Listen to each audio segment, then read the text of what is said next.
So that's all the background. And now I want to move into the project. And I'll spend the rest of our time together on the project and then the housekeeping.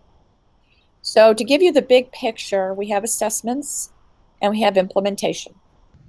For assessments, we have the GMAID, which is it's a mathematics achievement diagnostic test. And it's a norm reference test. And it's given at the beginning before you start the modules. And it's given at the end of the year when you finish the 3 modules. The second type of assessment are what we call module checks. And you'll give Form A before you teach modules. You'll give Form B in the middle of the modules, and then you'll give Form C as a post for that particular module. So there are 3 modules, so there are 9 module checks, 3 for each module, and I will tell you more about those in a little bit. The third type we have are daily checks, and in the lesson, they're part of the lesson, it's called Trying It On Your Own, and only the treatment group will receive Trying It On Your Own. And essentially, it is to see, it's to measure whether students, or to what degree students understood the lesson and if they met the objective for the lesson. For implementation, this will be just for your treatment class, obviously. And I've mentioned what the 3 modules are already.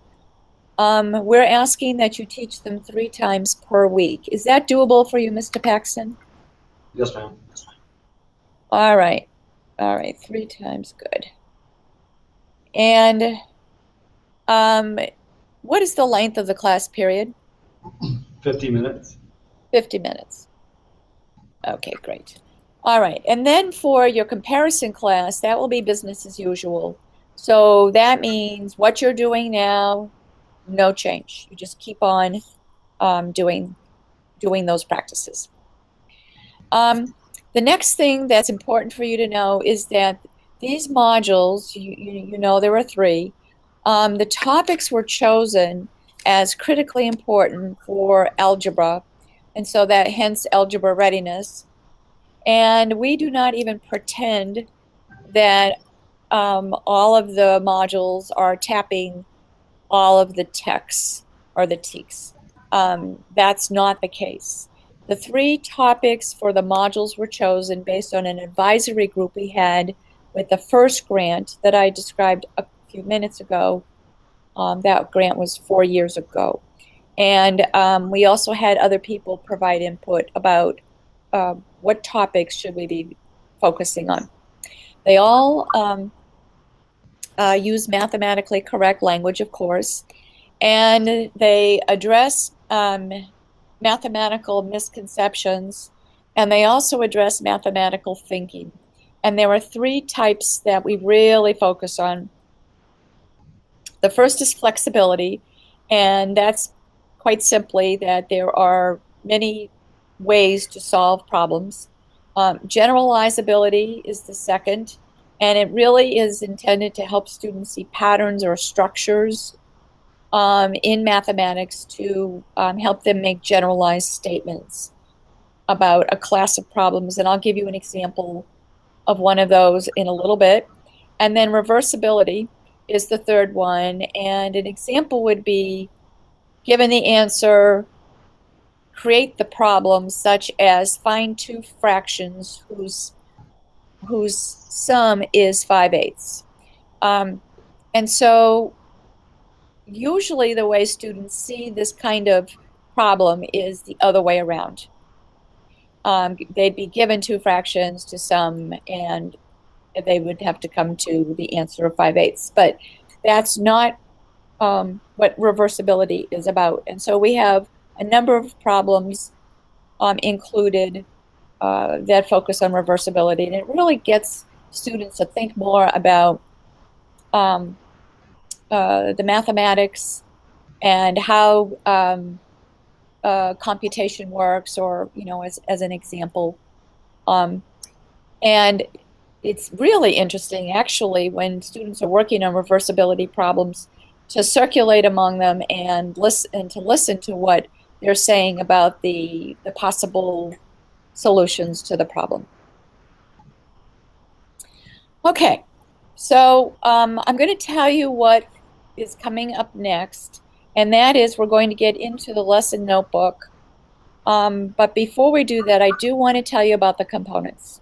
In each module, there are 15 lessons, and there are also 3 to 5 appendix lessons.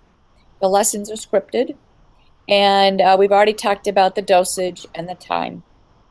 The instructional components include a warming up, which connects students to previous skills. Maybe it's a review, or maybe it's getting ready for something that's going to occur in the lesson. The second part of the lesson is learning to solve, and if your district uses an I do, we do, you do model, it's very much similar to I do, although it's not completely focused on teacher modeling. There is a lot of teacher modeling, but there's also teacher guided questions and some hands-on activities as part of I do. What we've learned over the years working with Tier 2 and Tier 3 students is that if the teacher is the only one engaged for I do, meaning modeling and explaining steps and thinking aloud and that kind of thing, those kinds of things, that many of the students become distracted with other things. They're not engaged, and we have seen this countless times. So with our younger grades, we call this step interactive modeling, and with the middle school, we call it learning to solve. And the next component is practicing together, and this would be the we do. And the goal is to further increase student participation. We have different models. We have peer sharing, small group work with a partner. It just depends.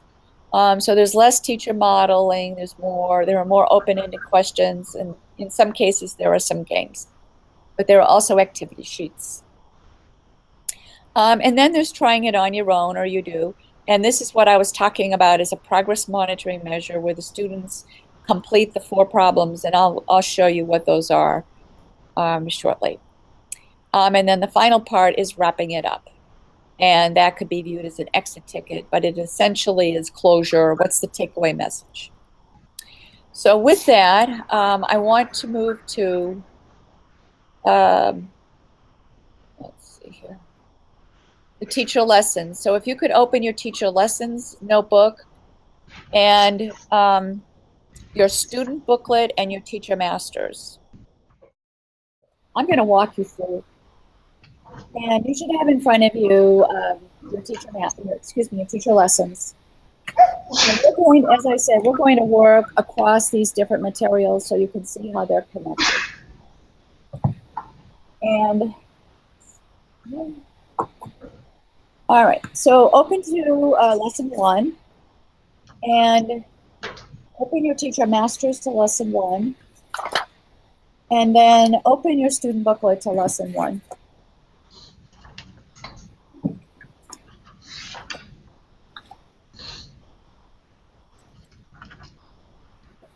So everything that is in the student booklet is in the teacher masters. I asked you to open the student booklet only so that you could see what the students will be seeing. But everything that's in the student booklet is in the teacher masters. Everything, including the answers.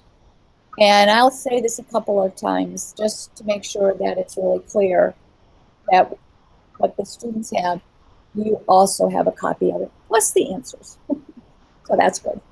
All right.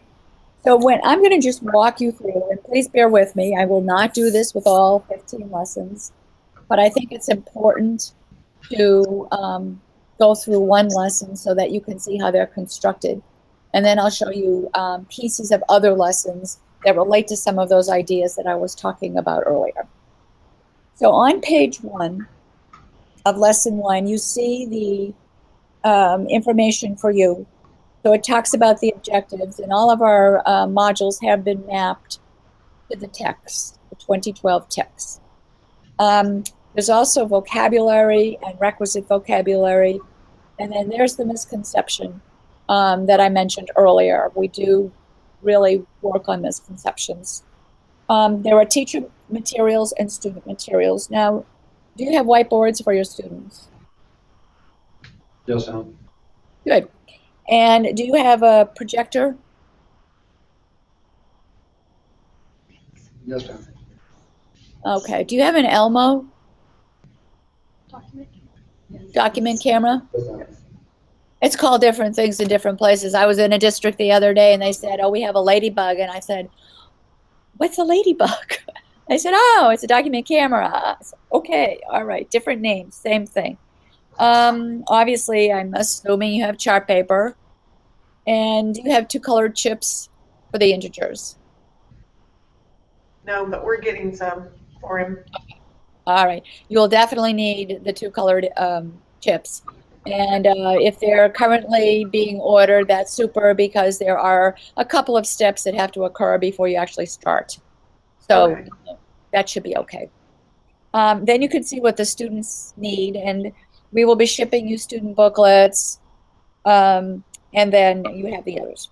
All right, at the bottom of page 1, it says progress monitoring schedule. And so before you start the module, there's Form A. After lesson 7, there's Form B. And then after lesson 15, there's Form C. And those are the 3 module checks I mentioned. All right. And you don't have the progress monitoring measures yet, but you will be getting them. And we will look at an example of an item from the module check, so at least you have some idea of what they look like. So if you turn to the next page, you'll see in your material any of the text that is written that begins in the margin. Have students turn to the warming up sheet in their student booklets. Those are directions for you. Any text that's indented is the script that you will say to the students. And I'll talk about adherence to the script in a little bit. All right, so I'm going to read most of this, again, just to go through it. So have students turn to the warming up sheet in their student booklets. And so if you look at the student booklet, you'll see the circle with the word integers in it. But then if you look at the teacher masters, what's in the teacher masters? Everything that's in the student booklet plus the answers.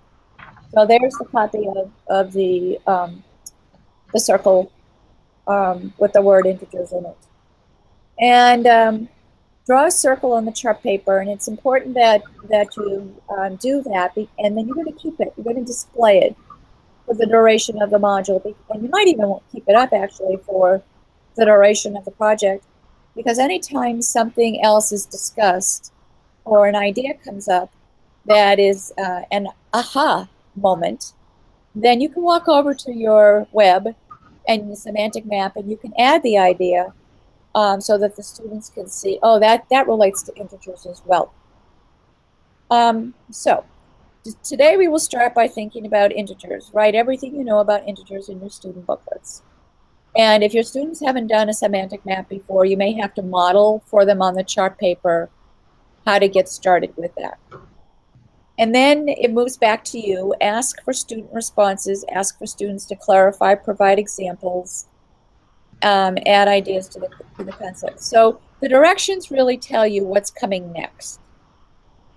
So obviously, reading the lessons before you teach them, I know that sounds pretty obvious. Sometimes that doesn't always happen, and it's it can be challenging. But we would like for you to read the lessons before you teach them. So you're back to talking to the students. What are some important ideas? What is an integer? What are your examples of your ideas? So they may come up with negative numbers, and so then we want examples. So that's a pretty simple one. All right, now you're going to display the concept map for the rest of the module. The concept map will be used again at the end. Displaying it during the course of the module will allow both teachers and students to add ideas, change ideas, or make connections across lessons. And you will come back to this in lesson 15. Now, looking at the next page, the learning to solve, you'll see this in every lesson, there are teacher notes.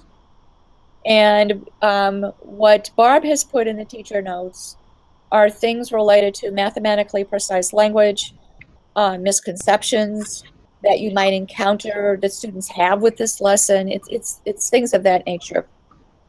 So you can see what it says about the magnitude of the signs, and it's a positive and a negative.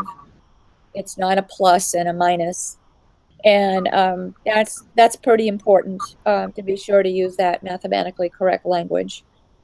Then the other big idea here is that opposites are an important concept because the addition of opposites results in zero, and it's getting into zero pairs. The majority of the lesson is about zero pairs, and it's not simply quote unquote canceling out, but rather the addition of +1 and -1 to equal 0, the zero pair.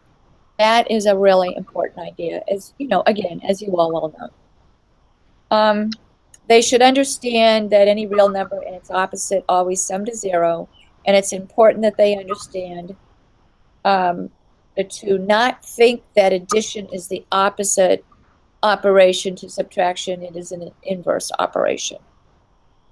Mr. Paxson, please feel free to stop me, ask questions. Ms. Smith, Ms. Black, please, this is very informal, so please feel free.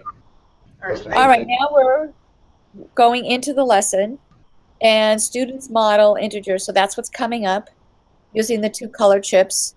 So you give them the 2 colored chips. You give 10 of them to the students, a whiteboard and a marker, and they will complete problems as the teacher models.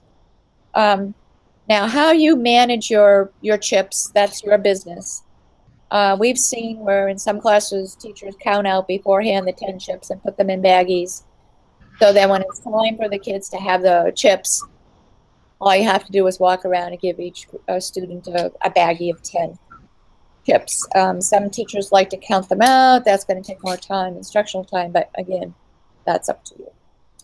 All right, today we begin our study of integers. Temperature is a real-life example of integers. When the temperature is warm, like 80 degrees, the value is positive because it is above 0, and so forth. And then it talks about below 0 and -10. And then it goes on to say, write -10 on your board, the whiteboard. We use positive and negative symbols to show the value of integers. There are an infinite number of integers because an integer is any whole number including 0. And it's opposite. Integers are opposites when they are the same distance from 0. So if you turn to the page, if you turn the page, turn to the Learning to Solve page in your student booklet. Again, you're talking to the students. So now they go and they turn their page to page 2 in the student booklet, and you turn your page to page 2 in the master's, and there's the number line. On a number line, positive numbers are to the right of 0 and negative numbers are to the left of 0. Write the integers to the right of 0. And so the students should number the hash marks 1, 2, and so on. And you should monitor students as they work to be sure they are numbering to the right of 0. And then you will model how to write the numbers using the number line. And so you can take your number line that's in your teacher masters and put it on your dock camera and model how to label the hash marks as indicated in the instructions. When negative numbers are modeled on the number line, the first unit to the left of 0 is labeled -1 at the hash mark. What is the label for the second hash mark? So now you see in parens -2, and that's the answer. And a lot of times we will give an answer because there's just the one answer, but many times you'll see answers will vary, but we'll give some examples of answers that are pretty close to what we're looking for. And so you'll label the remaining hash marks to the left of 0, and the students will as well. And so you go back to your Elmo and you start labeling -1, -2, and so forth. And the students, as I said, should do the same. Look at +3 and -3. What do you notice? So you will see this question, what do you notice, many times. And the idea is to find out, what do students see? What mathematical ideas do they see? Or do they know about? It also gives you a really good clue about some of the thinking with the students. So answers may vary, but it's important for students to recognize these integers are the same distance from 0. The distance from 0 is 3 units, the same for both integers. This tells us that +3 and -3 are opposites because they are the same distance or same number of units from 0. One way to model integers is on the number line. Another way to model integers is to use two-colored chips. The chips are two colors, red and yellow. The red side represents -1 and the yellow side represents +1. And really the rest of these directions to you suggest that you put on your whiteboard, red chip equals -1, yellow chip equals +1, just to help kids remember that. And maybe they already know that. I don't know. And then you're going to go on with the lesson to model +5 and -5 using the chips. And as the lesson progresses, you're going to show them how to create 0 pairs and write the numbers modeled with the corresponding positive and negative symbols on the class whiteboard. So that's what's coming. All right, now, how can we use the chips to show +5? Remember, they have a baggie of 10. And so you will place 5 yellow chips on the table or on your dock camera in this case. We can write +5 in 2 ways, 5 by itself or with the positive symbol in front of 5. Write +5 on your whiteboard. This is a positive integer. So you should do that, and the students should be doing this on their whiteboard as well. What is the opposite of +5? Well, obviously it's -5. How would you model -5? And so they should say, use 5 red chips. And so you say, well, using your chips, model -8. And so be sure to check student work that they have 8 chips and 8 yellow chips. So what is the opposite of -8? Well, +8. Model +8 using the chips, and then again, checking. So you've modeled on the Elmo. They have done the same on their whiteboard or on their desk. Now we're going to get into 0 and how to make a 0 pair. So 0 is a whole number, but it is neither positive nor negative. Place 1, so obviously they've had to clear. That's why it's important to read the lesson ahead of time. They've cleared the whiteboard. Place 1 positive chip and 1 negative chip together on your desk. What value are you modeling? And so the student should say 0. And how do you know? There's that how do you know, or what do you notice? So accept reasonable answers, and you can see what the reasonable answer suggestions are. When we put a positive chip with a negative chip, or +1 with its opposite -1, the pair of chips together represent 0. We can think of it as a 0 pair, or as +1 plus -1 equals 0. Anytime we add a negative and its opposite, the sum is 0. What is the opposite of +7? So here's a little check for understanding, just to see if they're following what you're saying. So now you're going to model +7 and -7 and match each positive and negative chip to create 0 pairs.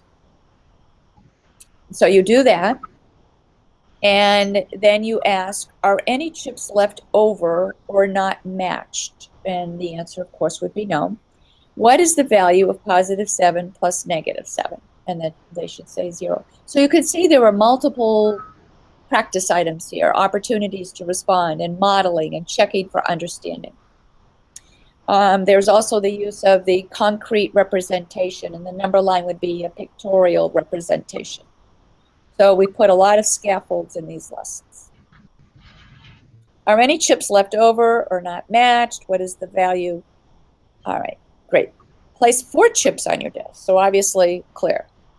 First model positive 4, then draw this model on your whiteboard. You can make circles with the positive and negative signs inside each circle.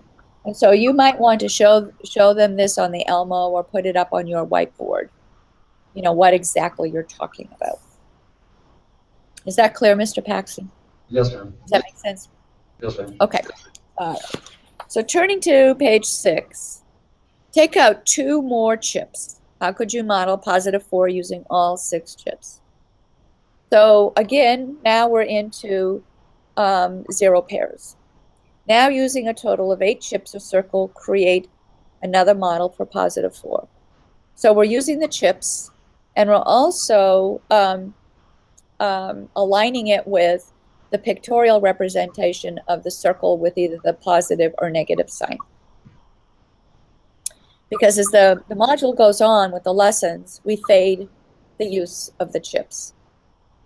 We use different amounts of chips, but still model positive 4. What did we do with the other chips? Okay.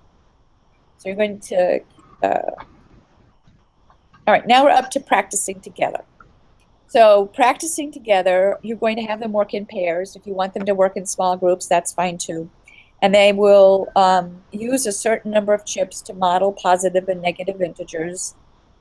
And you'll assign them numbers. You might want to do 1 number for each group or each pair. And talk about when modeling an even number, only using an even number of chips. And then there are some examples of numbers of integers that you can use. Of course, you can come up with your own. All right, now we're on page 7. As students work, ask them to model the assigned integer in multiple ways. For example, -2, they may use 2 negative chips, 3 negative chips, 1 positive chip, etc. Have student groups show the class their models and ask the following questions. How did you model the integer? Did any group model it differently? What is the opposite of the integer? And then there's more script about an odd number and an even number. And then we come to trying it on your own. So the lesson is, the instruction is completed. And now this is the independent practice, the daily check.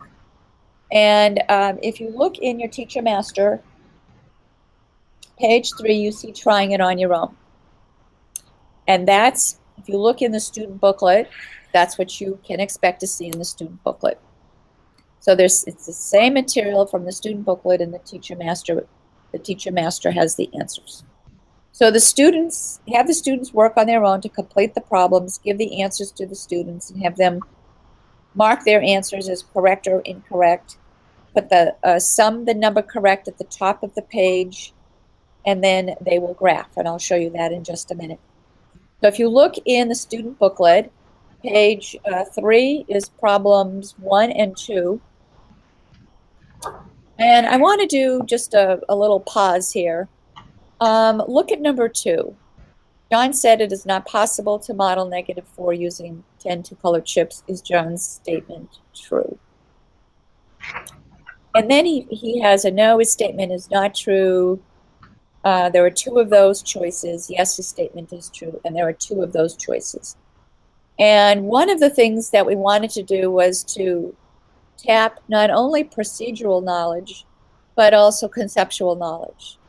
And so Barb and Brian, the other co-PI of this project, worked together to create these items for trying it on your own. And this way, you can get at some of the student thinking because of the distractor that they choose for the STEM. And so we have a number of those types of problems throughout all of the modules. And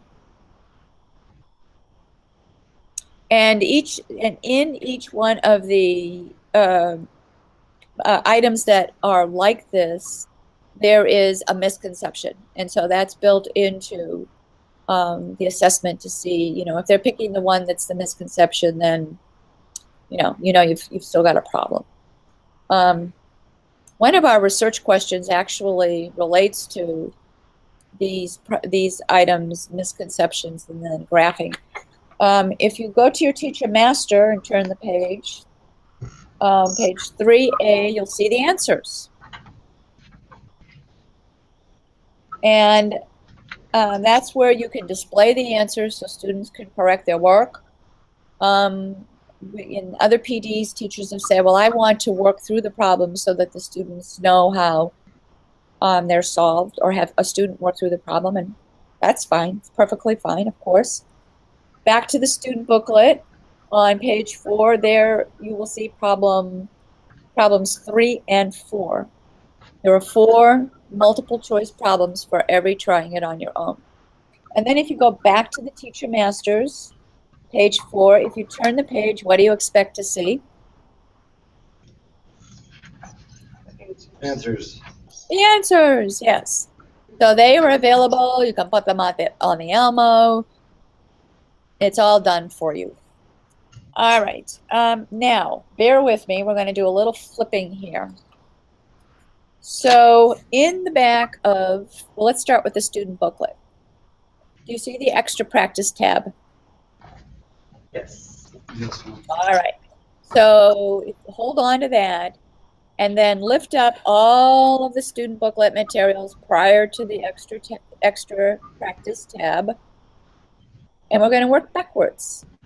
So if we work backwards, you will come to a graph. That's where they graph the number of trying it on your own problems that they got correct. So you can see the graph only goes to 4. Well, that's because there are only 4 items. And by the way, I do want to tell you that this graph is being revised. We received some feedback about the graph, and so we thought, no big deal. We will revise the graph and get it out to you. Now, with the graph, sometimes teachers will have kids use a highlighter and highlight the horizontal line for 4, because that means they got them all right. And then you can highlight the green in another color.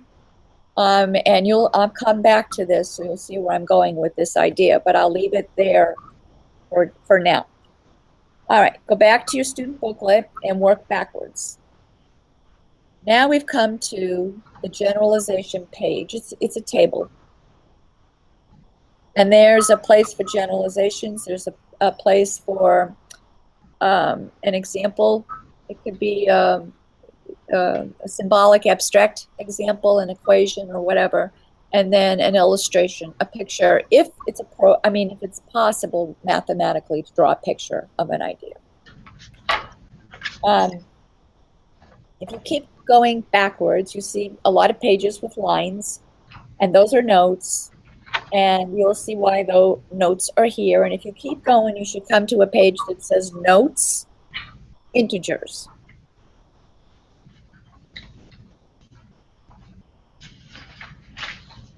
And if I were you, I'd probably have my students turn that page down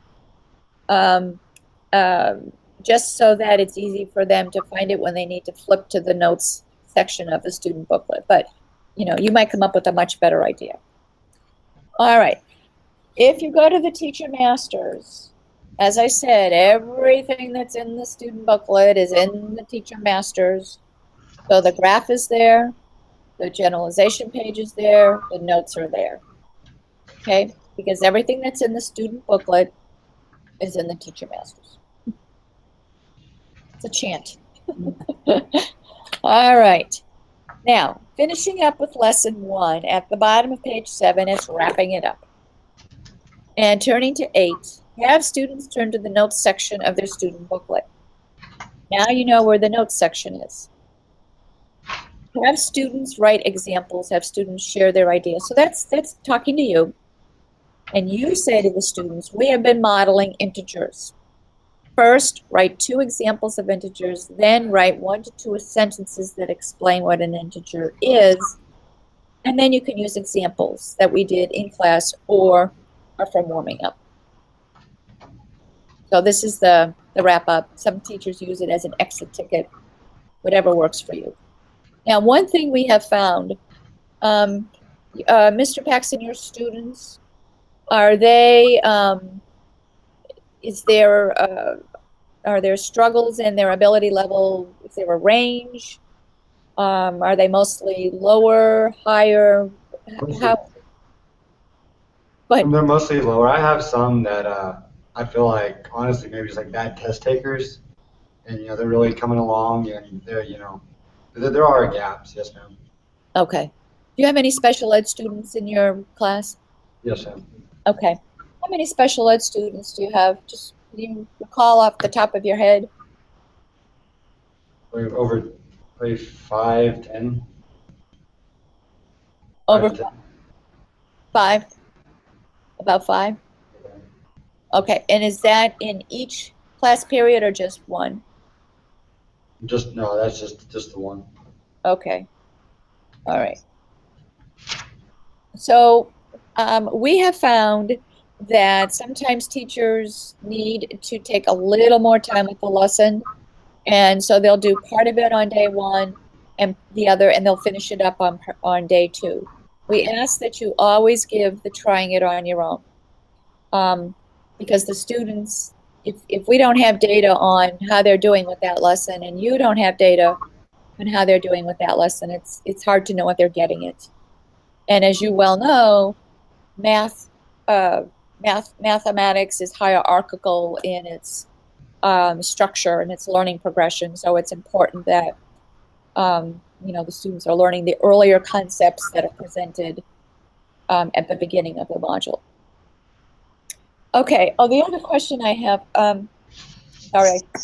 How is the absenteeism with your students? How's the attendance? Yeah. We're pretty good on being here. Okay. I mean, there may be like an outlier here and there, but for the most part, I have good attendance. Good. Well, that's good. That's great. Oh, yes. I was just reminded that when you have the students correct their own work for trying it on your own, have them use a different colored pen or pencil. And the reason we recommend that is because we've sat in enough classrooms now over the years. And for students who were struggling with a lesson, if the teacher's giving the answers, they will wait until the answer is given and then they'll circle the answer in their booklet. And that doesn't serve anybody well. So we say, pencils down, here's the red, pink, purple, whatever you pick, pencil, and this is for correcting. And then that way you can be sure that, they're checking their work. All right, here is the branch. Here's Appendix 2A, and you can tell lesson 2 because in the top right-hand corner, you see a 2.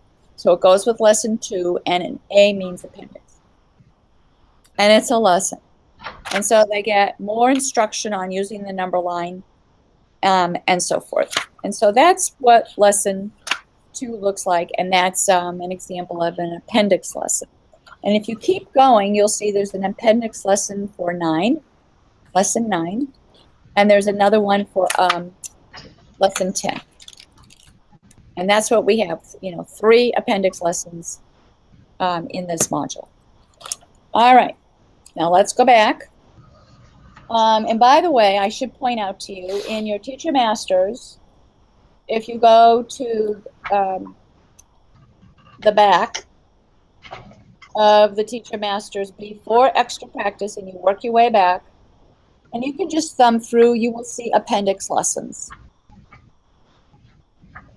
And these are the sheets that the students have in their student booklet. Anything that's in the student booklet is in the Teacher Master plus the answers. So there are the student versions of the appendix lessons. Does that make sense? Yes, ma'am. Yes, ma'am. Okay, terrific. All right, now find lesson 7. Just plain regular lesson 7.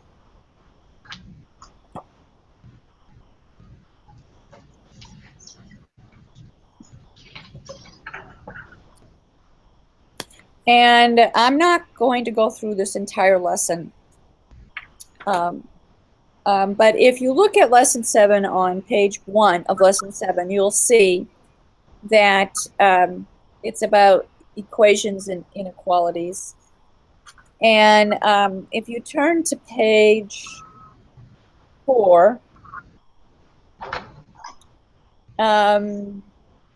and just look down, it talks about negative numbers and positive numbers, of course, and absolute value.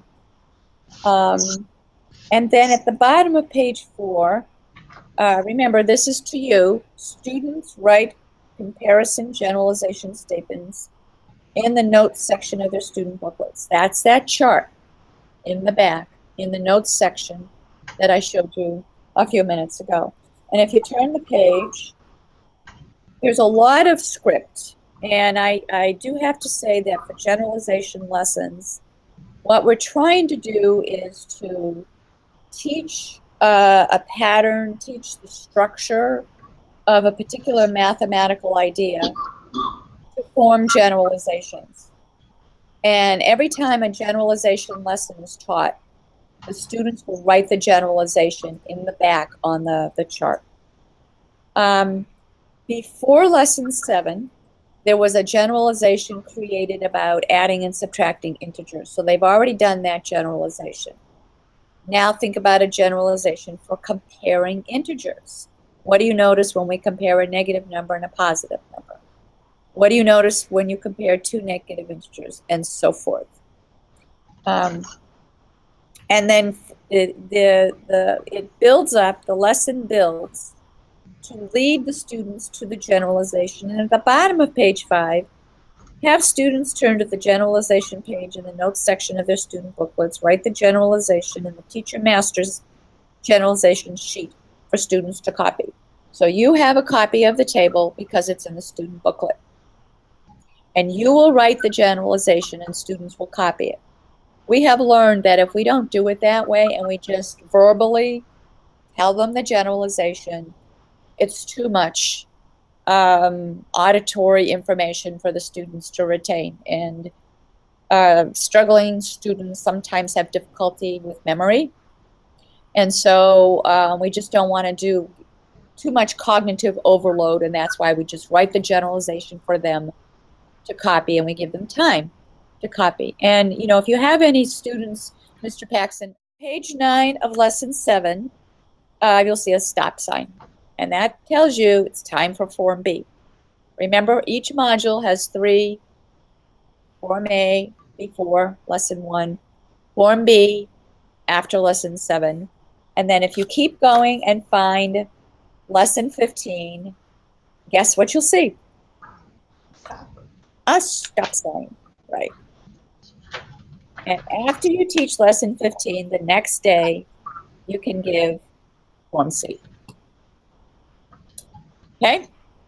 That's how the lessons work, and that's how the progress monitoring works in terms of giving you reminders about which form is to be given and when. So you don't have to try to remember all of that. And by the way, we are creating a cheat sheet, and we'll get the cheat sheet out to you because there's a lot. I mean, there's a lot in here. All right, so we've done the appendices, integers, and then we can close the lesson, teacher lessons. We are done with that notebook. All right, now we're back to the teacher masters and the student booklet. The lessons and the appendix lessons are non-negotiables. You have to do all of those. The next part we're going to talk about are the extra practice. So if you flip the tab in your teacher masters and in your student booklet, you will see extra practice. Now these are nothing more than extra practice activity sheets. That's all they are. There are no lessons. So you can see what's there. And there's an extra practice lesson for lesson 2. Lesson 2 is a biggie. I mean, it has an appendix lesson, it has extra practice. So that idea is in lesson 2 is just pretty critical. So there's extra practice. And if you see in your student booklet, same thing, extra practice. And if you turn the page in your Teacher Masters, what do you think you're going to find? Same thing. Same thing. The same thing, the answers, yes. So you can have students work on these in pairs, in small groups. However, again, you want to manage this. And then you can show the answers so that they can go ahead and check their work. There's no graphing with these. It's just that. It's extra practice. Now, you have 3 days that you're going to do the lessons. So